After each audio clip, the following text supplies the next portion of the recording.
Well, it says we are live. So if you're watching live, that must mean it's Wednesday at noon Eastern Time, which is always time for the High Noon Hemp Show. Talk about hemp, and more hemp. So if you like hemp, well, you found the right show. Of course, I am Stoner Jesus. You can find me various places on the interwebs. He is Beach. He is the undisclosed location. Of course, you can find the show many places, by the way. Hemptations Beach Facebook page, Jedi Hemp YouTube channel, and on Twitter at Hemptations. Search all of those places and find which fits best for you and enjoy us. Which brings me back to Beach. Beach, how are things this week on a very cold day in the world of Hemptations? Pretty good. I got 5 on it. It's true. Trying to sneak in some music in there. I do not own the rights to the music. I just play a little bit of music. Hey, everybody. Welcome to the High Noon Hemp Show. It's true. It's high noon. It's Wednesday. We're here to talk about hemp. Remember, the FDA has not evaluated this show for safety or efficacy. Stoner, do you know what today is? I think so, but just to be sure, what day is it, Beach? Hemp Day!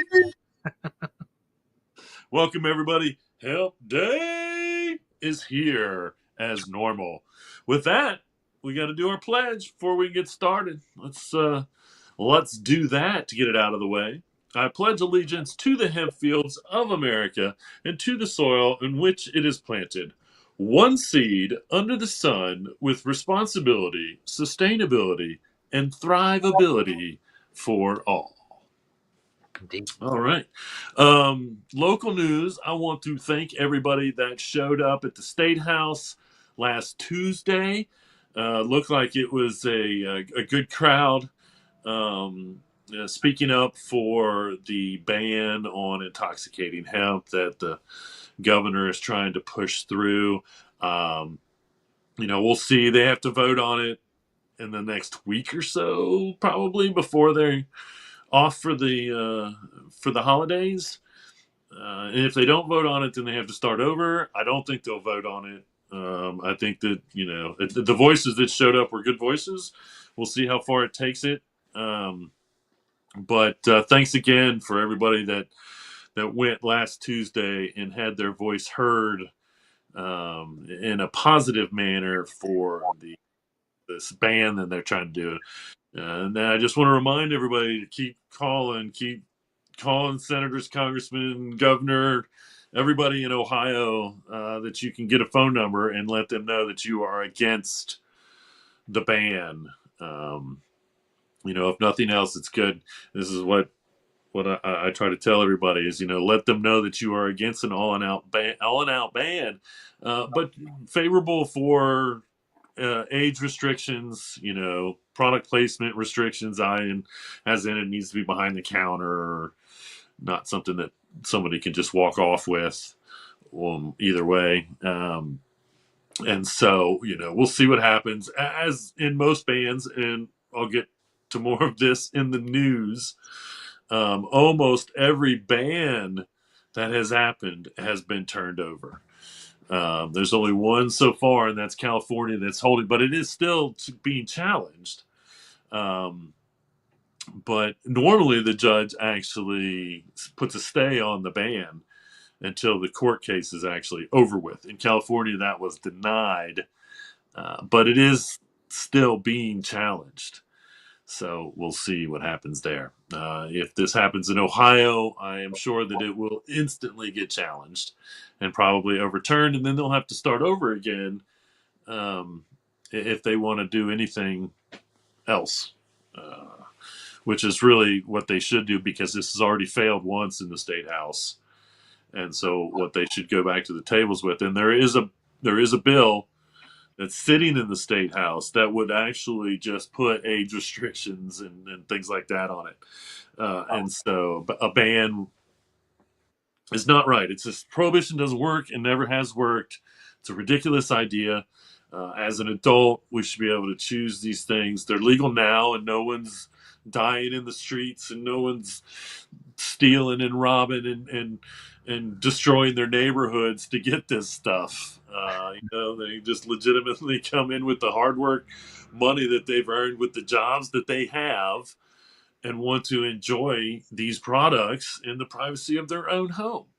It's just that simple. And so, stop with the ban.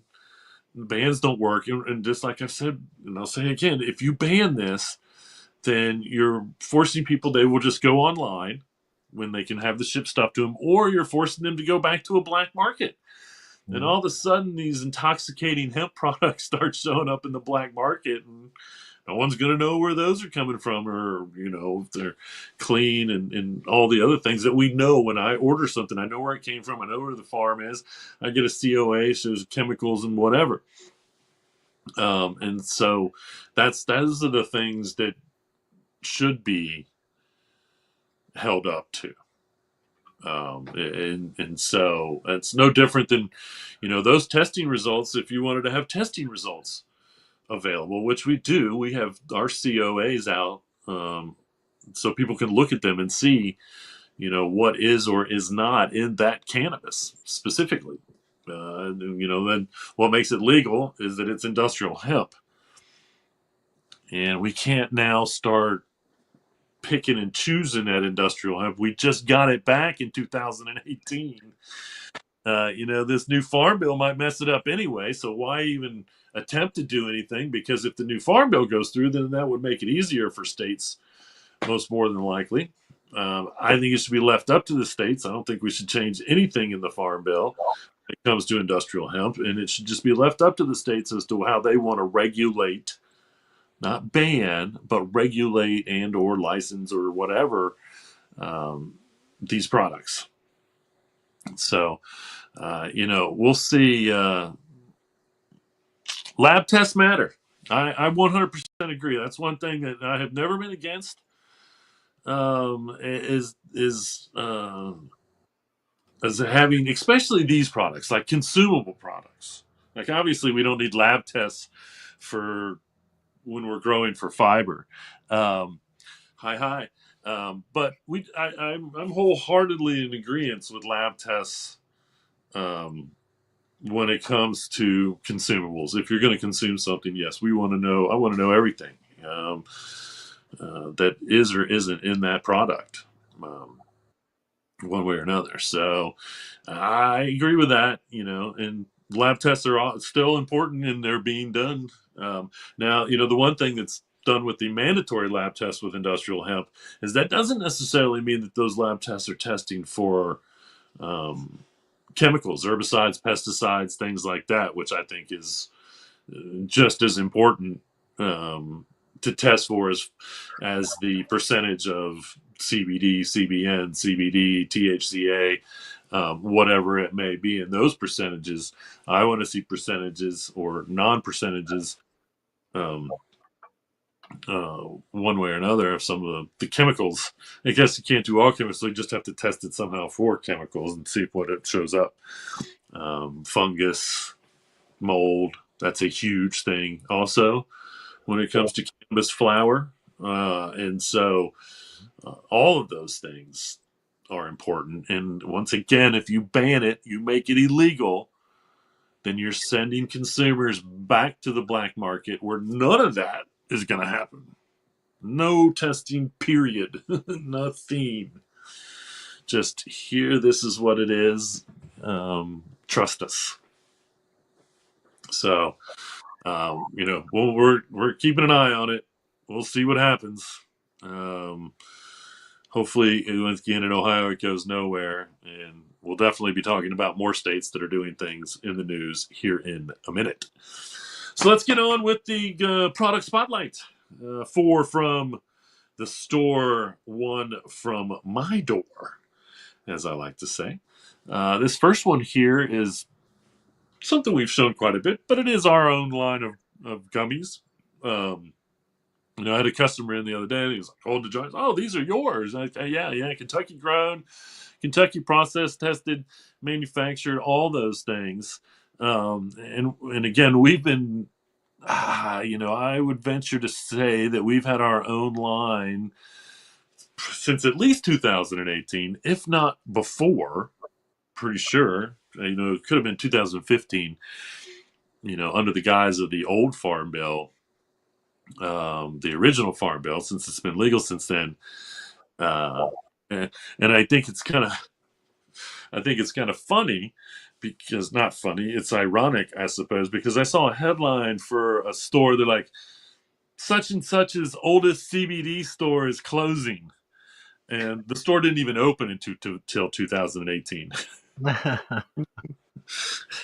And so anyway, I always think that's kind of, and it's sad. I don't like to see any of the CBD stores closing, no matter, especially the small ones. These big chains that are whatever that are popping up and trying to take over, or did try to take over. Now it's kind of balanced out. Like, it's tough to survive, type of situation. But our gummies come in 300 milligram, 600 milligram, and 900 milligram, and that's really just a count, because each one of our gummies is 10 milligrams per gummy. So obviously there's 30 in the 300, blah blah blah. So they're easy to portion out and get what you need one way or another. So, how about some wild hemp wraps? Maybe you're going to pick up some of that THCA flower I was just talking about. You need something to put it in. These are probably the most expensive hemp wraps that we carry. It's a great deal. I have never tried it. I do not roll. I don't roll in any form, not paper, not wraps. So, I've stuffed pre-roll cone Yeah.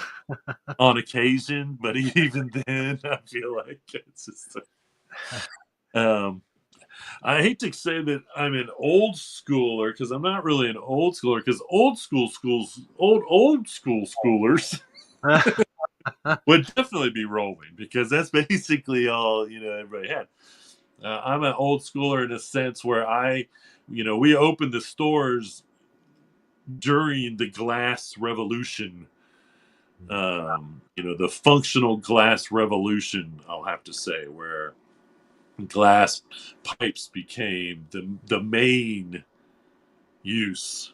I think for smoking, which is kind of where I am. I have just simple glass pipes that I use for my 100% legal industrial hemp flower now, or my legal THC flower, because I'm in the state of Ohio and it's 100% legal here. So that's another good thing about when it becomes legal, is then there's no drug paraphernalia either. These are no longer drug paraphernalia. We can tell you that you can roll your cannabis up in these in the state of Ohio, because that is 100% legal. And then, of course, I always like to say, if you're looking for that THCA flower or whatever, you can roll your hemp in hemp. Double the hemp for the holidays. I don't know why that's important for the holidays, but it just sounded right. Anyway, but how about a hemp composite toothbrush? I love these. I have these everywhere. I carry one with me in my backpack for emergencies. But the handle is what's made out of hemp, and then the head actually comes out, and you can replace it. So it's a reusable. And I've been using one. I've had a couple, but I've been using them for. And again, this should be compostable. At the very least, it will decompose, so you can just chuck it out, and I can just chuck it out in the woods when I'm done with it, and it should break down to nature and cause no ill effects. But mine hasn't broken down at all with all the. I mean, it looks exactly, all the handles that I have look exactly like they have. I have replaced some heads, because that's a good idea every once in a while. But they kind of brag. They're like, I don't know if they said there are 1,000 bristles in the heads, and even the medium one is pretty soft. They don't really have a hard one. They just have a soft and a medium head, but they're like 1,000 bristles or something like that, if I remember correctly. And again, they're made by Radius. So if you can get into the stores and get them, I'm sure they're available somewhere online. If you need yourself a new toothbrush, get yourself a hemp composite one, not plastic. Can you imagine how many toothbrushes are in the landfill, never to break down. You Yep. know, I'm sure the bristles might. And again, I think some of them probably use like synthetic bristles, and they may not. I don't know, but it's it's amazing, amazing stuff. So there you have it. Toothbrush. And then the last one here is our Winkin Hemp Sun backpacks. We love Winkin Hemp Sun. They're over in West Virginia. They're right on the border. They've got at least one brick and mortar. He may have two now. I don't know. Been around, I want to say, as long as we have, almost, as a hemp store. And again, his store was there's the Winkin Hemp Sun store is so awesome because it's a little bit of everything hemp. It's not just one of a lot of stuff or whatever. It's always they've always he's always had paper products and whatever. Then they started manufacturing. They actually have a direct connection. I believe his daughter has a direct connection with the growers and sowers, of the hemp. And I believe this is coming out of the Himalayas. It looks very much like Himalayan weaves. I'm pretty sure that's where they're sourcing most of their fibers from. But they're doing clothing, T-shirts, all those things too. Check them. Check. I'm pretty sure I hope they have a retail site online. I'll have to look into that if you're not around here and you want to check out their products. Whoa. It's okay, Millie. No, don't. Hey. Okay, Millie. You're fine. Go lay down. Uh, I got two dogs today. Normally it's just Josie in the audience. And, Josie has been in my audience. Josie, that's enough. Everybody knows you're here. Thank you. No. Hey. he's upset. Yes. No, excited. Wow. They're excited. They love Winkin Hemp Sun too. They're like, yay! They're cheering from the audience. Yes, I broadcast in front of a live audience. Usually it's just Josie, the one dog. Today I have Josie and Millie. And they were just getting excited about these backpacks. They love their Winkin Hemp Sun too, one way or another. And the one from my door is my comforter. And so I can't tell you the name of who made this because it is written in a language that I don't know. Okay. But I think it came actually from over. I know it came from over in the Eastern Bloc. I don't think it was Ukraine. I think it was actually like maybe even Croatia or somewhere where again they grow a lot of hemp for fiber. The only label there's a hemp leaf, and then their website is actually Hemp for Life RU. So I'll have to go see where RU is. That's obviously an international um, whatnot. Romania, maybe Mm. that even might make sense. Romanian hemp. It's very likely that is in fact correct. Google says it's Russia. Russia? No, I don't want it to be Russia. I don't want it to be Russia. Now I'm gonna have to protest my own comforter. I bought it before they invaded. I swear. Always Um, picking somebody eventually. man, that's terrible. They did not. I guess RU. That makes sense. Russia RU. I could have sworn, and I'm gonna have to go back look back now because I don't real honestly think it came from Russia, but maybe they control that website now. I don't know. Crazy, but I love it. It's very comfortable, keeps me warm. It's perfect. I don't need. I just use it. I don't use sheets or anything normally. I lay a sheet down, but I just use this as my cover, and I usually turn the heat down to about 62, 63 at night. Um, so that is from my door. It is on my bed currently. Um, so anyway, there you have it. 4 from the store, one from my door, even if I do have to protest it now. That's right. It's a very angry comforter. It's going to invade. I gotta get angry at my comforter because of where it may or may not have been made. It's going to invade the bathroom.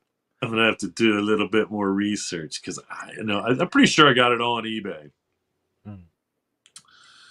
and I swear I didn't know that it was coming from Russia at the time. But anyway, that is what it is. Now let's move on. Indeed. So I was watching my local news today, and they had a Guinness World Record holder. This Guinness World Record holder was a couple, and they have the most Christmas trees in their house. 600 Christmas trees. And they're going through the various rooms. They're all decorated differently. They say they start in June with the decorations so they can have it ready by the holiday season. And while that's impressive, and it's even cool to look at and festive and all that for the season, I don't see how that rate's so far above Beach's massive, unprecedented, unapproachable hemp collection that the Guinness World Record Company or corporation or whoever they are, they just don't care about. Maybe if you had 600 hemp trees in your house, maybe they would come see them.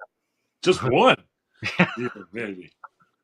Somebody get a hemp tree in their house, see if the Guinness World Records will come Yeah. and look at it or something. Anyway, we continue to chronicle Beach's massive hemp collection with the Beachwear segment. All I have to do is ask Beach one simple question, which you can do. Wherever you see Beach out in public, all you have to do is ask him this question, and he will tell you all about what he is wearing when you ask, what are you wearing, Beach? It's true. If you're curious, just ask, what are you wearing, Beach? Now you will know. On my head here, I have a Ecolution beanie. This is from Pan World Traders. Love their little beanies. As you can see, my jacket is actually a Holden, and they're big in ski snowboard wear. I have a pair of Holden snowboard ski pants as well that kind of match my jacket, nice and warm for sure on these, because again we're back to being super cold here. I'm layered up with one of my question mark long sleeves. Again, if a shirt doesn't have a tag in it and I've had it so long I don't remember where I got it, then it becomes a question mark. The t-shirt is an Ono. Not oh no, but Ono, ONNO, from Enviro Textiles. Check them out for their stuff. Printed with the Hemptations University logo here at Planet Everywhere Manufacturing. My jeans are Dash Hemp. I love these. They're nice and thick as well. Fit me snugly. I can't gain another pound or I won't be able to wear them, but I do like them because they are nice and warm and snug for the most part. In my pocket there, as always, my Green Springs Technology pen, pair of I Love Bad briefs, my Canaleaf socks, and my Rackle shoes. I will have to say, I know I've kind of been showing, I think these socks and these shoes a lot on the show recently, only because we are in Kentucky Wildcat basketball season. And if they play like they do tonight, then I have to wear Kentucky blue somewhere, or I got to do that. So this is kind of one of those Kentucky basketball Wednesday outfits, one way or another. And now you know. What are you wearing, Beach? Wildcats playing tonight. Now you know. Here on the High Noon Hemp Show. All right, here is another one of our holiday commercials, and then we'll be back with the news. It's that time of year for shopping day and night. Temptations for the holidays will make your price burn bright. Make a shopping dash, come right Temptation stash. You're sure to find great hemp gifts while saving lots of cash. So have some cheer, get in here, everybody get along. The holidays happen once a year, it's 420 all year long. Are you having temptations? For 20 years. Having temptations for 20 years. There you go. For 20 years, man, we can almost say for 30 years. We're slowly approaching that. So, good stuff. So, I don't know why, but at the BizCon this year, MJ Medical Marijuana BizCon thing, whatever, one of the panels came up with, and this is what they said: Ohio, Florida, and hemp are the rising stars of the cannabis industry. So I don't really know what that means. I cannot believe that Ohio in any way. I mean, they're not. It's still super expensive. There's lines everywhere. I don't, understand. We're trying to ban some hemp here in Ohio. So I don't know where they're getting their facts. I kind of get Florida, only because the medical in Florida is going strong, and the hemp in Florida is going strong because the governor there came out against, kind of lobbied against the recreational legalization, and it lost. Now, the reason it lost, and I want to say, is because it was an unfair election to start with. Because in Florida, you have to get 60% of the vote for a voter initiative to be passed. This happened the first time that they tried to legalize. I don't know, probably 5-6 years ago, 4 years ago. I don't remember. Might have even been longer, and they got 57%, but it didn't pass because they needed 60. Same now this time, and I think it's like I don't even know why there isn't rioting in the streets to protest this. And that's what they were trying to do here in Ohio. And because they allowed us to vote on that, we turned that idea down. And either way, and so 50.1% is the majority anywhere on any ideology. So again, I don't understand how states are allowed to come up with this 60% threshold for voter initiatives when the voters are the ones that they had to gather all the signatures to get it on there. Again, it just seems like it's just another poke at citizens saying the government it's not fair. But in this, it turned out well, and somehow what we learned is DeSantis in Florida was really trying to support the hemp industry by keeping recreational cannabis illegal. They still have a booming medical. Either way, Tennessee is getting sued over their THCA law changes. I don't know if that banned or made the. I think what they've tried to do is take that percentage down to something, but that's already getting challenged.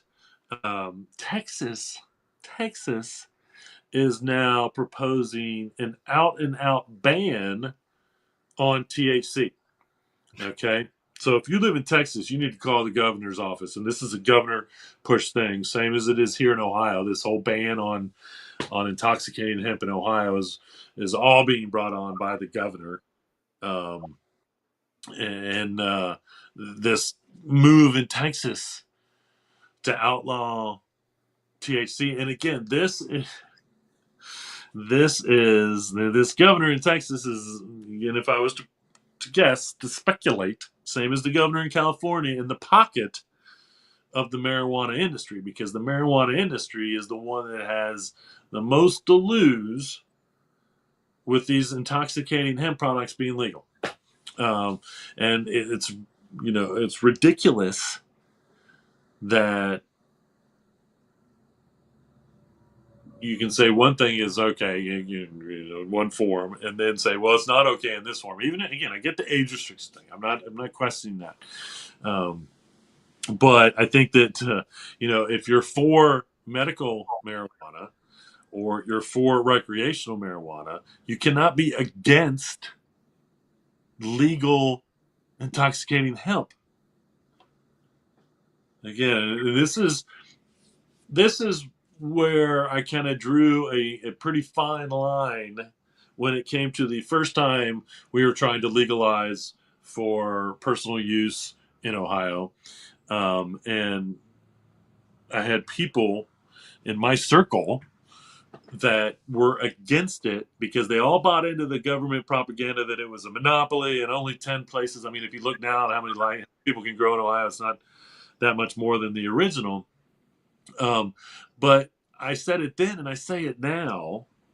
If you are against any legal cannabis products, I don't care what they are, then you're a prohibitionist. All right. If you're in the marijuana industry and you're against industrial hemp products, now you're a prohibitionist. The one thing that the industry fought against for however 80 some years, and so no one in the cannabis industry can hold their head high and be proud of what they're doing if they're for prohibiting any other cannabis products. It's ridiculous. And it's stupid and it's petty and it's greed is what it is. It's all based on greed. It's why it's always been based on greed. And we're just showing you that in the cannabis industry, it's all still based on greed. I've been in business for 28 plus years now. And I've seen it over. And I'd like to say it needs to stop, but I don't think that it will until it's all worked out. And really, what that means is the federal government takes cannabis off the controlled substance list, and then maybe we can all stop fighting, and everybody can be greedy. You can all have your own piece of the pie. Fight for your piece of the pie. Don't go attack the competition. Don't try to make the competition illegal because you can't have, you can't get your piece of the pie because you're not trying hard enough. I still can't get my piece of the pie, and I've been trying for 28 years. I'm just one little tiny piece. I just want a nibble. I'm just looking for a nibble of the pie. Just a tiny, I don't even need a whole piece. So I really think this attack from the marijuana industry on the hemp industry it's maddening. It's sad. Um, Well, Kansas is going the right direction. They are now going to drop basically their oversight of the hemp industry and put it back into the oversight basically of the United States Department of Agriculture, which really makes the farming of hemp in Kansas easier. Not as easy as it should be, because there's still some things that I disagree with even the federal, and that's the testing and the fact that, if you're a felon, you can't grow hemp. So if you're a felon in Kansas, you definitely won't be able to grow. But anyway, it does show that they want it to be treated like every other agricultural crop that the USDA oversees. Okay, states don't. There's not a corn division of the Department of Agriculture in any state. Cannabis right now, and I should say hemp. Hemp is like the only plant in most of these states where the Department of Agriculture in these states has a separate division to oversee and implicate in all those things. Until that's not the case, the average farmer is not going to pick up growing hemp. Is not going to rotate hemp into his rotation, because they don't want to put up with all that. They have enough to put up with when it comes to worrying about their genetically modified seeds germinating across the street and then getting in trouble for that. But they sure don't want to grow a plant uh, that has so many licensing and restrictions and oversights and everything. They just want to put the seed in the ground, grow the plant, sell the product at the end of the year, and walk away. That's all a farmer wants to do. And right now with hemp, it is still super hard for a farmer to do that. And it's ridiculous. And until it's as easy to grow, and I don't say it's not easy to farm, just the logistics of it all is this, until it's as easy to grow as soy or cotton.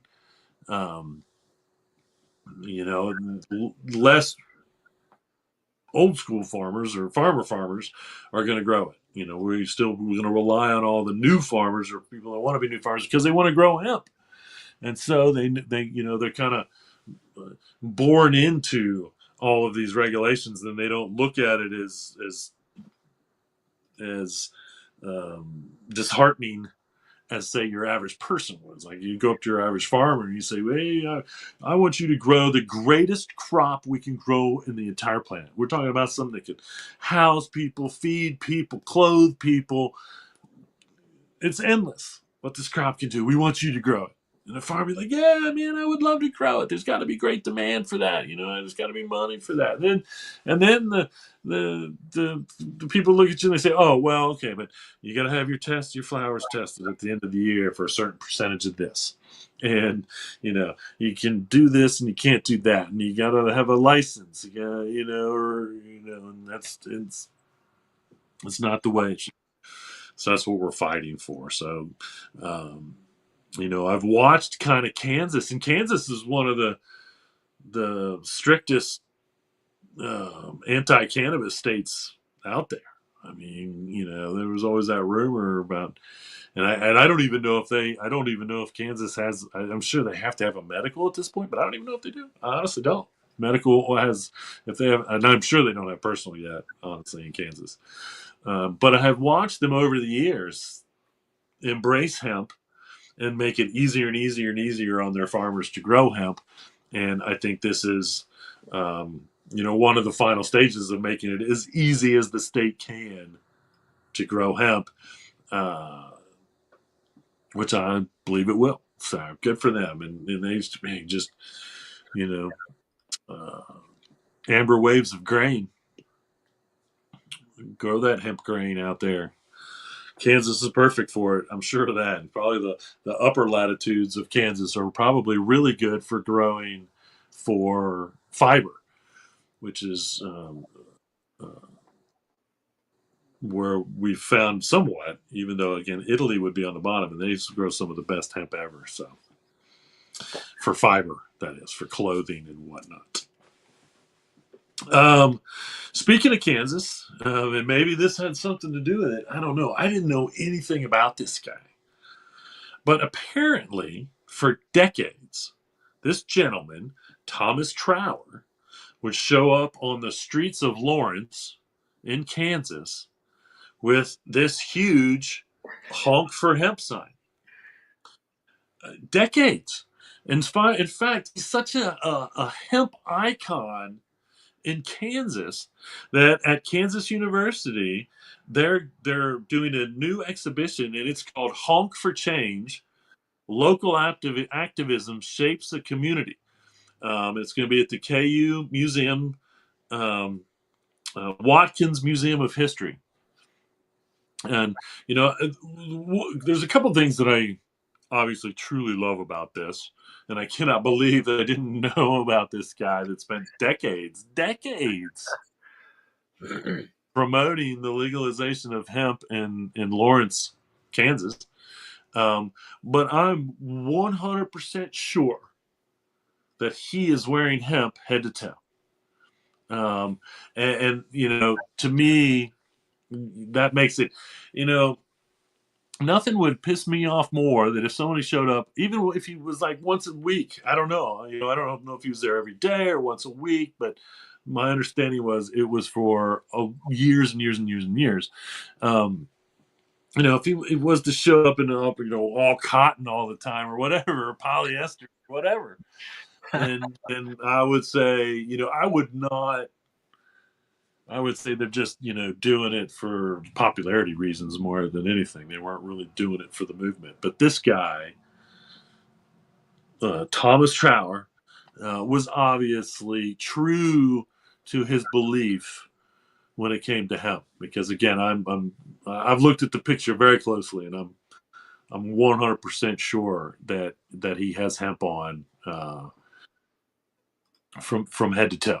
So it's super cool.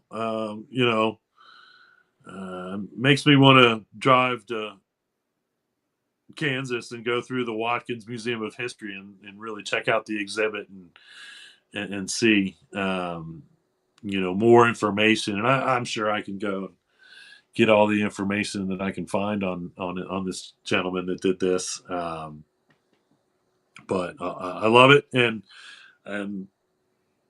you know, there would be no doubt in my mind that he can take as much credit as anybody in the state of Kansas as to where their hemp is. What they believe in hemp. It's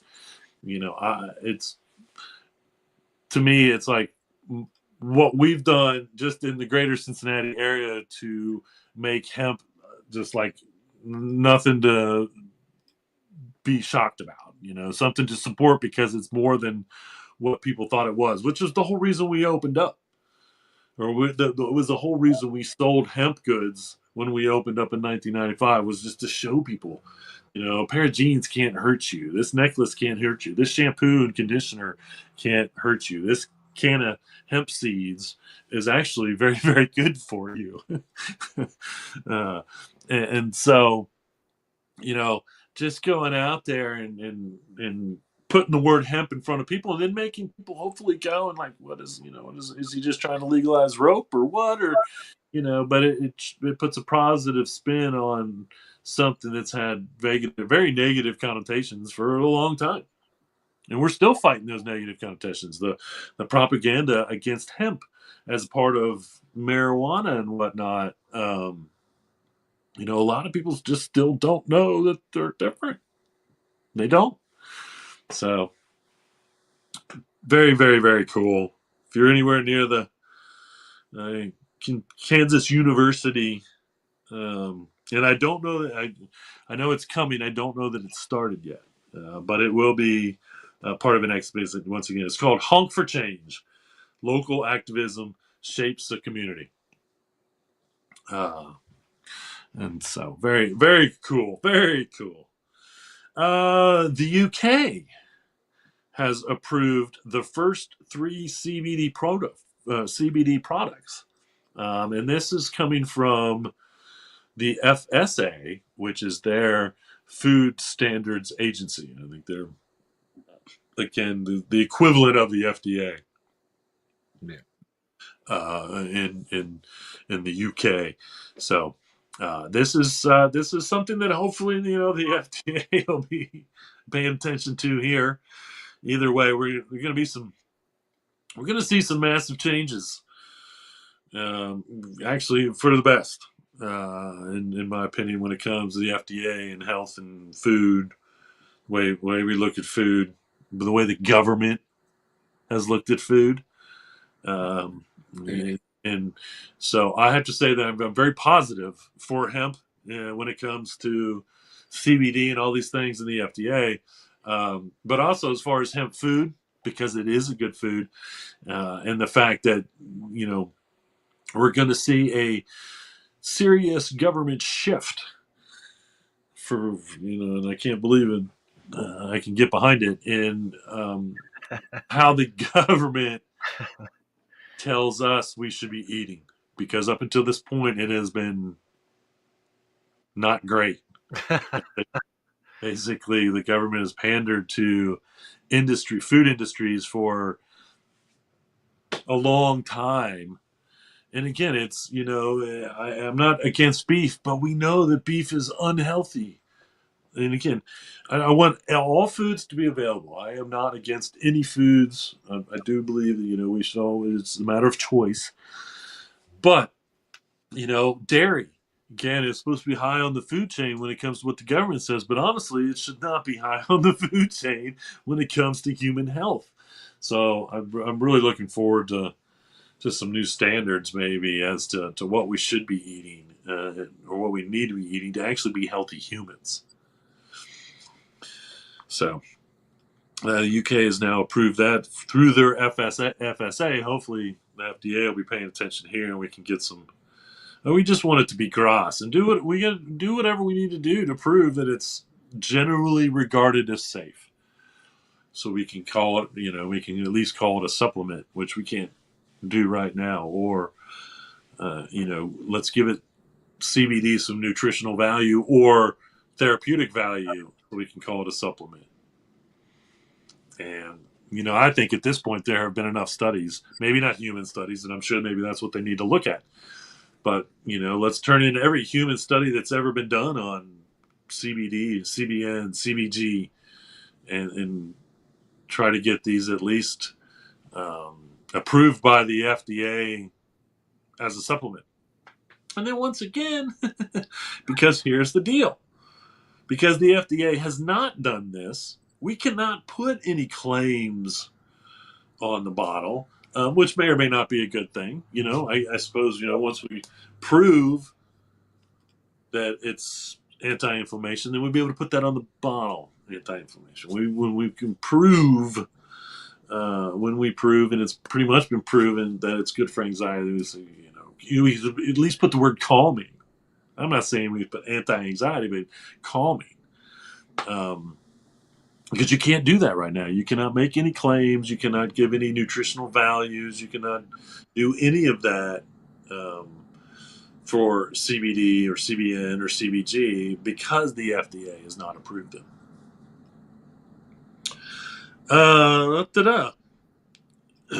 So a young girl who had Dravet's syndrome in Ireland, and this is Charlotte had Dravet's. If you know the story of Charlotte's Web and all of that, this particular girl, she lived in Ireland, and they were using CBD, and it was cutting her seizures by like 70%. Again, she was having 25 seizures a day, and they dropped immensely after using the CBD. Well, they couldn't legally use the CBD in Happy Days in Germany, but they couldn't legally use the CBD in Ireland at the time, so they moved to the Netherlands. And the interesting thing about the Netherlands is they could use the CBD in the Netherlands, but the nurses at the hospital couldn't administer it. Only the mother could give this CBD to her child. So the mom lived at the hospital while the girl was in the hospital. She ended up passing. Charlotte passed, but Charlotte lived, much longer even than most kids that have Dravet's, because of how it basically tears the body down quite quickly. And so after all of this, after this young girl finally lost her bottle, they're changing the laws in the Netherlands. I don't know if it's an EU law, but they're going to change the law so that it's no longer required that a parent has to be the one to give the child a drug that hasn't been approved. So that was the whole issue. Is okay, she could legally give the child the CBD, but because once again CBD was not approved as a drug where they were, the nurses and the doctors couldn't give it to the child. So now they're changing those laws so that if the parent has approval to use whatever it is, not necessarily CBD, then the nurses, if the child goes to the hospital or has to go to the hospital or has extended stay in the hospital, now that the nurses will be allowed to give that product to the child. So And again, what this proves is that CBD does have therapeutic value. When you see the therapeutic value of it and see how it can be denied, it leads to change, just like it did here in the United States. It leads to change for the positive. Okay, if this CBD was really a joke, or it was snake oil, like people still believe CBD is a snake oil, these laws would not, these things wouldn't happen. And again, industrial hemp, I don't think would be legal in the United States if CBD was actually a snake oil. And in fact, it's quite the contrary. The reason there's so much CBD out there now is because it does, in fact, do a lot for a lot of people, which we hear almost every day. Just had a customer come back in because they found very positive results giving their dog, who is later in life, and again, it's just a quality of life issue. Okay, it's not, CBD doesn't cure anything, but as far as the quality of life, he had seen how his dog had actually improved. No different than my own testimonial, which is a month ago. I thought we were going to lose Josie. She could not put any weight on her back legs. She couldn't hardly walk at all. So I started her on I had only given Josie CBD for thunderstorms and things to calm her down. And this is for the record, this is a 90-pound Doberman that I'm talking about here. And CBD was the only thing that would calm her down. But she didn't take CBD every day until I noticed this. And now we're probably 3 weeks into, I'm giving her CBD in the morning and I'm giving her CBD at night with her food. She's not as spry as she was, don't get me wrong, but she gets out there and gets a little giddy in her step. And she really, it's not perfect. She still kind of has a limp, and if she takes a step or two, it's, you can still see it. But it's amazing to me from where she was, where I literally had to pick her up and hold her back end and help her walk sometimes, or get up and down steps or whatever, to at least being able to do most everything on her own again. And so that's another reason why this needs to, we need to have it. So, and again, if you go to the pet store, most of the pet stores, they have multiple CBD products now. And so, and a lot of them are either described as calming or as pain relief. Not pain relief, maybe, I don't know. But a lot of times you'll see calming and things like that, which is, a lot of animals have anxiety, and CBD helps. That's, our customers. I think our customers for our CBD product, our tincture alone, for their pets, they're telling us the same thing. It's either they have anxiety issues, or they're later in life and they're dealing with pain issues and things like that. Just like, our humans tell us for their testimonials. I'm not giving any medical advice. I'm just going on what I have seen or heard. So, I have seen this goat mug.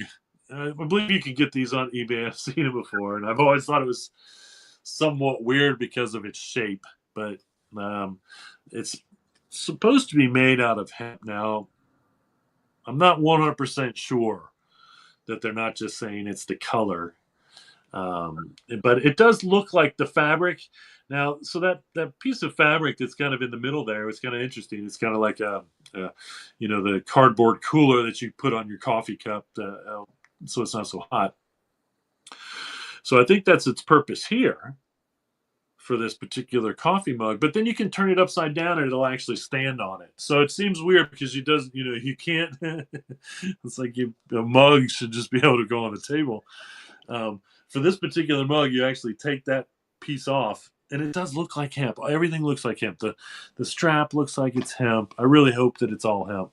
But you just turn that over, and then you put the mug on top of it, and it holds it straight up and down on a table, or probably in your cup holder in the car or whatnot.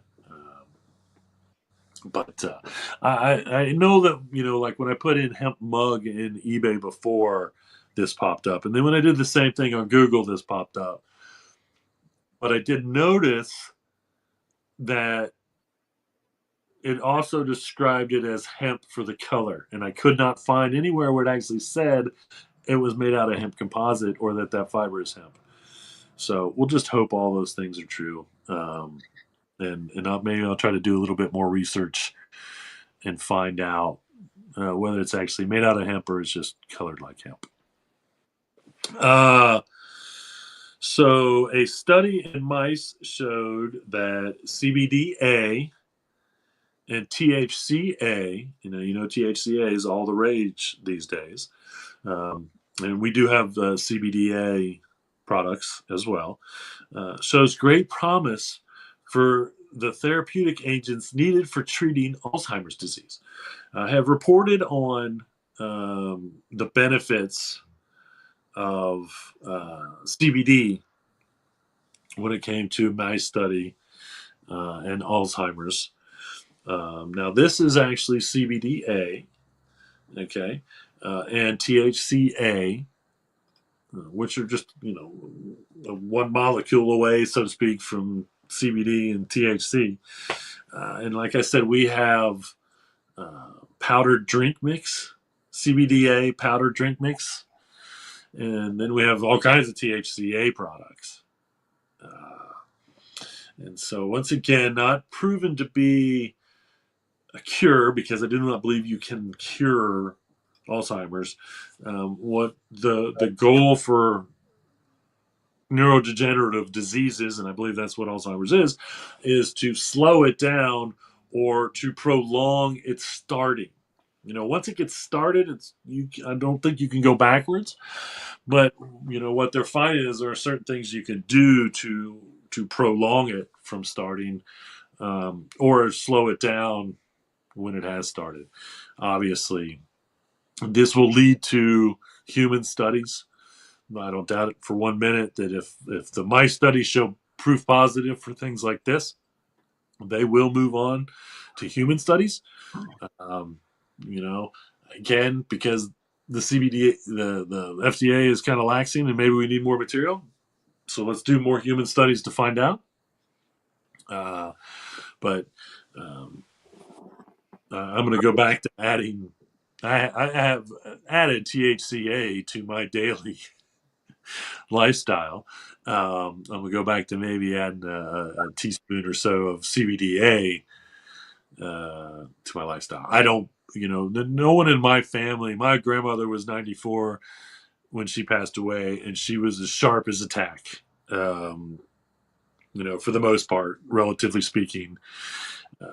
No one in my, luckily, I'll have to say, no one in my bloodline has had to go through Alzheimer's or any of those neurodegenerative diseases that are they're just cruel, more on the families than they are really on the person, because they really don't know what's going on with them. My stepdad, his mom had Alzheimer's. But I will have to say that, for the most part, and he didn't pass away until he was in his 80s. And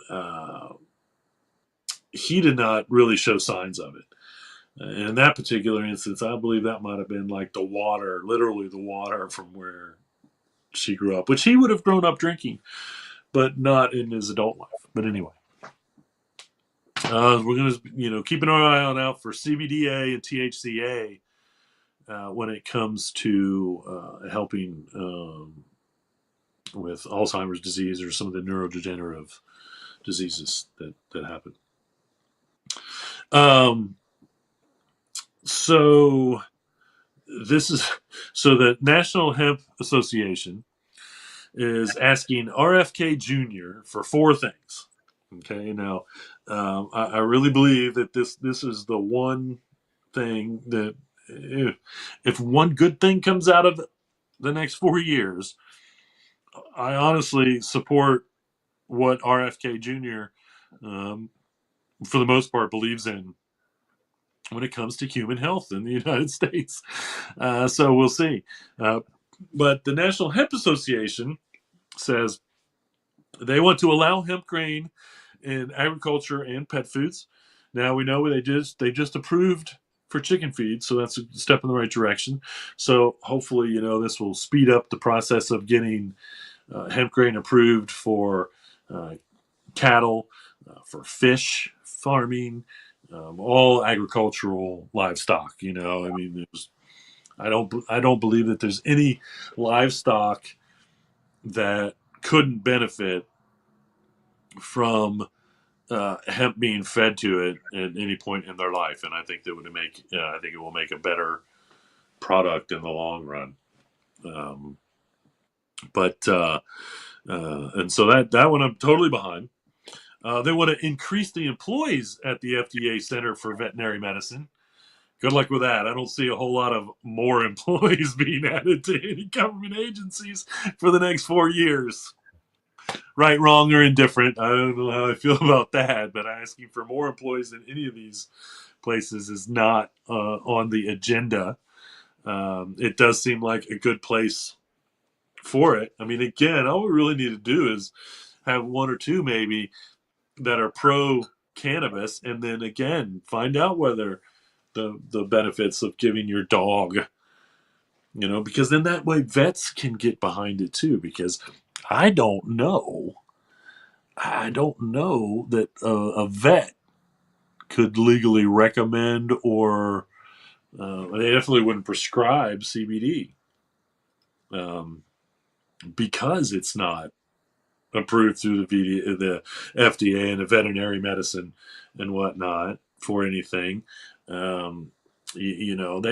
can maybe recommend it because it's an over-the-counter product, but they can't really get behind it in a sense because once again they are beholden to the drugs that are approved for the animals, just like doctors are.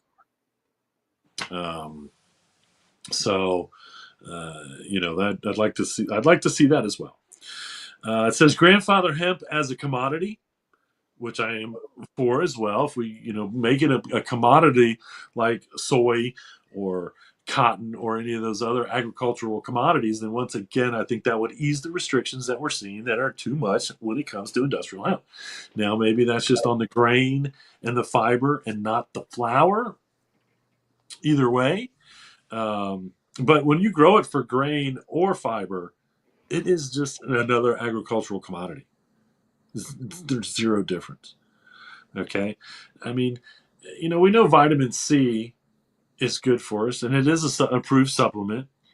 And so, again, you don't have to go through anything crazy to grow oranges for vitamin C. So, once again, I don't know why you need a special license. Do you need a special license to grow oranges for vitamin C? I don't think you do. I really don't. So why do we need a special license to grow industrial hemp for CBD? Well, one of the reasons is because the FDA hasn't actually approved CBD as a supplement. I think it would be easier to do if that was the case. And again, it's these criminal, the way they look at it when they just have an extra license and have it tested, it still has a criminal stigma to the farmer because of all that. And then the last thing is the legislation and regulations for cannabinoids. And again, I think that this is okay. So we're never going to see THC approved by the FDA until it's either rescheduled, which I don't want to happen, or it's just taken off the controlled substance list, which I do want to happen. I obviously realize that rescheduling THC is a move in the right direction. But I think what a lot of people don't understand is it's actually going to put it into the hands of the pharmacy board if they reschedule it. And once again, means you will have to have a prescription, possibly from, depending on where they reschedule, from a doctor, um, or it will only be able to be made and sold, or at least sold by pharmacies, possibly. It's going to be, I don't know. Hopefully, it gets rescheduled to somewhere like, I don't know. I don't know, vitamin C. I doubt it's even. I don't know. Um, but I think that rescheduling only allows the government to then have to control the entire process. Okay, taking it off the controlled substance list can leave it into the hands of the private industry. But it's still, just if maybe you got to have a liquor license, or you got to have a THC license, which again, I don't agree with in the size of like a liquor license, because they're just too expensive. Maybe you have to have a license and it should only be maybe a $50 license or whatever, to grow or to sell uh, industrial hemp, cannabinoids, or any cannabinoids, only so they can keep track of maybe where they're being sold, and they can walk in and see if you're abiding by the age restrictions, or it's got to be behind the counter restrictions that I'm for.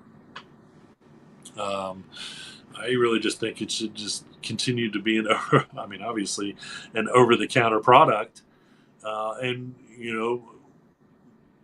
I realize it's tough, but when you look at alcohol being an over the counter product, yeah, you got to be 21. Cigarettes in Ohio, you got to be 21 cigarettes. The retailer can still not card the person. Okay, if they want to risk it for the sale, that's something. And once again, that's wrong, and the retailer should be held accountable for that. But the entire industry should not be held accountable because someone. That's not the way it is. You when they find out you're selling alcohol to minors, eventually you probably get caught, or you just keep doing it, and then everybody knows that there's a good chance if you look old enough, they're not going to card you down at this particular UDF. Okay, but that puts it in the hands of that UDF owner. I'm not trying to call them out. I'm just saying. I'm just using that as a generic convenience store that sells alcohol. I'm sorry.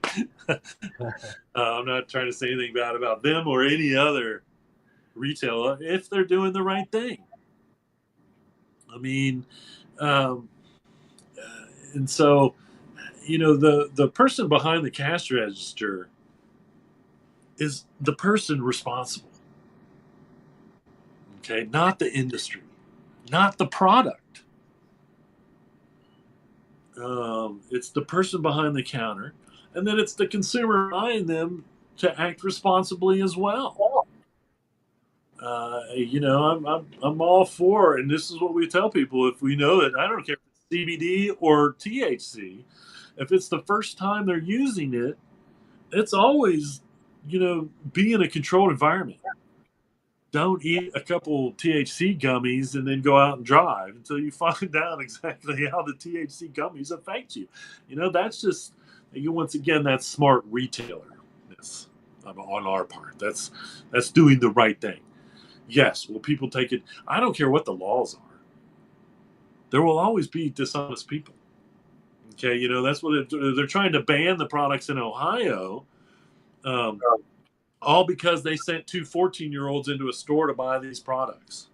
Okay, that was irresponsible of the store owner, regardless. And they can't hold him accountable for it right now. I can sell to a 14-year-old if I want to and not have legal consequences in the state of Ohio. As a responsible human being, I know that would be wrong. So we don't. Once again, we carded for nicotine vapes before there were laws on nicotine vapes 15 years ago. Now we don't sell anything with nicotine in it.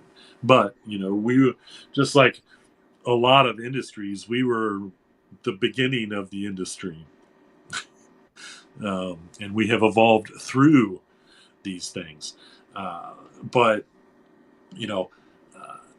making sure someone's old enough to be responsible enough, at least to think that they are mature enough to make the right decisions, I'm in agreement with that for some of these products. Um, you know, and that's again, it's still on the hands. Again, if they remain legal and they change it to 21, that still doesn't mean that these people won't sell to underage persons. That's the age old struggle with having age restrictions on any products, alcohol, cigarettes, whatever it may be. Is the fact that it's the retailer that has to be held accountable, just like this. I want the industry to be accountable for what it's doing, and I believe that for the products that it's making and all those things. As a retailer, that's kind of why we came up with our own line, so we could control. We know it's clean. We know where it's coming from. We know where it's made. We know what's going on. We still sell other products, but I try to sell reputable products that have been around for a while and have a good reputation. And if I find out that they don't, then I would stop selling their products. And again, that's the retail world. No matter what you sell, if you're selling anything, and it behooves you as an owner to pay attention to whether they're good products, popular products, not popular, anything, all those things. Are they doing for your customer what you want them to do or not? And that's why we have sold thousands of products over the years. And most of them were good. But if I ever found out that a line of T-shirts was getting holes in it, I stopped selling it. And so, this is how I feel about these. It should be in the retailer's hands. Hold us responsibility. Hold them responsibility for certain things. That's fine. Take a run at us. If you need to, and go from there. But so we'll see what happens with the changes in Washington. I think there's going to be, hopefully, there's going to be huge changes in and hopefully they're all positive. We'll see when it comes to moving cannabis forward. We don't need to go backwards anymore. We've been living in a backwards world when it comes to cannabis for too long. All the things that we've changed and moved forward for need to stay, and we need to keep moving forward. That being said, let's check out this Michigan hemp house. This is a pretty neat. It almost kind of that's very, very neat structure being built in Michigan right now. What I like about this is they plan on, I think, putting plaster over a lot of the walls, but there's going to be one wall in the house that they're going to leave exposed so that they can show off the layers of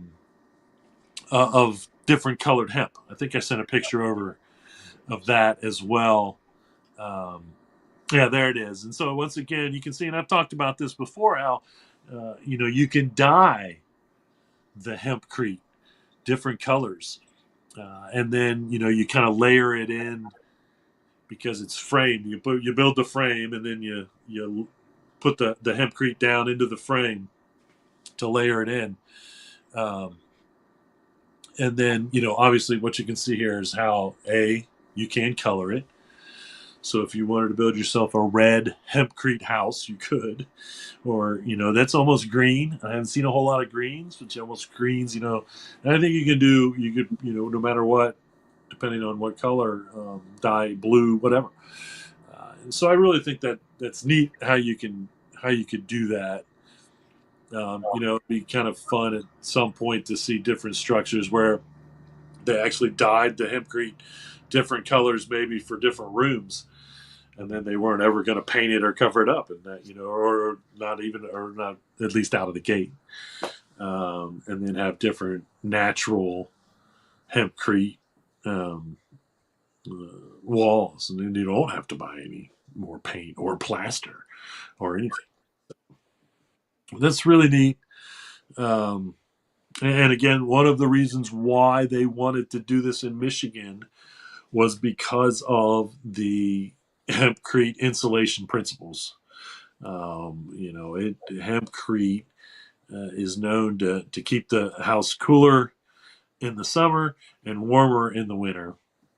And that was one of the reasons why this Michigan family is building this particular house. So, all right.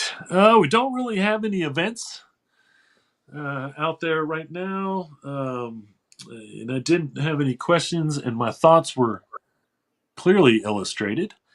So I want to thank everybody for watching today's show, High Noon Hemp Show. And remember, reduce, reuse, recycle. Make everything else out of hemp. Happy temptations. See you all next week.